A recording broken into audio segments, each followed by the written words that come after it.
what I'd love to hear, because it's only a minute, is sort of your biggest takeaway from it, like it's clear and concise, and any action items from it.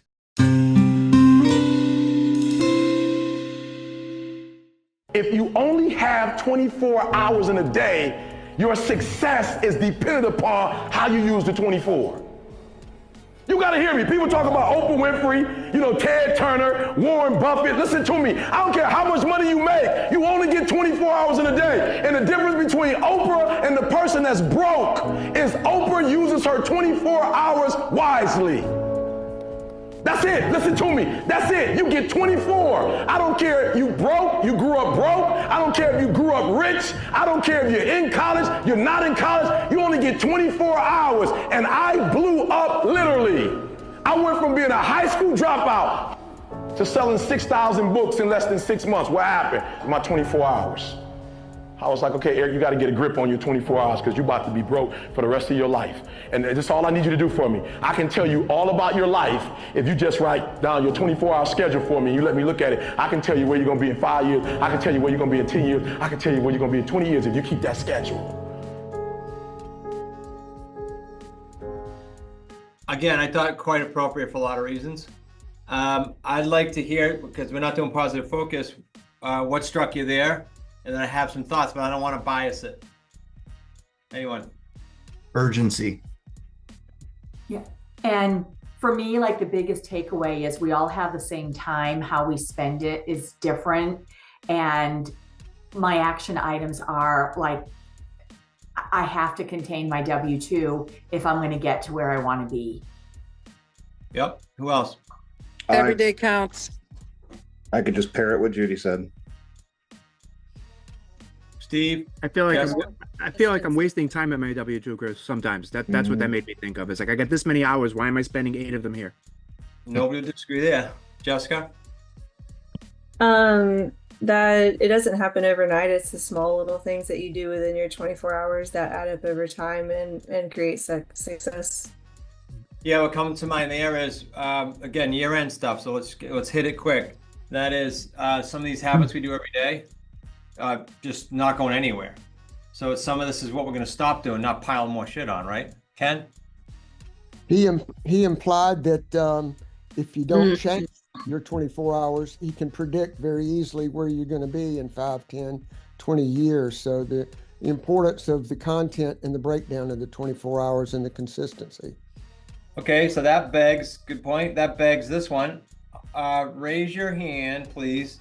Your real hand, so we don't get messed up with the questions. If you have not done the self-time tracker in the last 6 months. Have not. Yeah. Okay, well, there's a test. There's a little gut check for you. Because the coaches will help you. I will help you. All you got to do is submit it. And for those of you that might be new, it's you honestly tracking for Monday through Friday, every 15 minutes of your day. You can do a half hour, but you got to be disciplined. It can't be more than that, where you stop and you write it down, or if you need to go on the computer, however you want to log it. But you stop and write down what you did and you're honest with yourself and let your coach look at that. Okay, that's what that is. Well, let's take a few more. Janice? It's the only level playing field that we have in life, the 24 hours. Interesting. For everyone. Yep. David? Yeah, I got consistency, like Ken talked about. Keeping consistent, you can track where you're going to go in future time. Rick? Thanks for jumping on so quick. I take it they didn't do their homework. I will post the video we just played for those of you who just jumped on maybe in the community channel. But I'll post that. I think it's a good reminder for everybody. I'll do that later on today. Sandra. Time is precious. Yeah. Use it wisely. There's no wrong comment here, guys. I just want to make sure that like you're tuned in for next year. Really, that's all the purpose of that was. Did that help you get in the right track or right mode? Yeah. The reset instead of positive focus. Okay.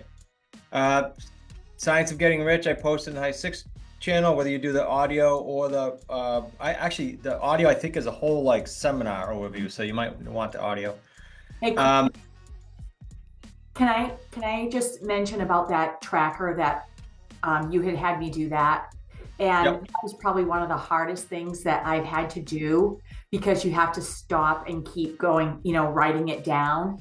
But it was so it made me so self-aware of how much I really let my W-2 infringe on my own personal time, my family time, how much time I'm spending, caring for my parents and things like that.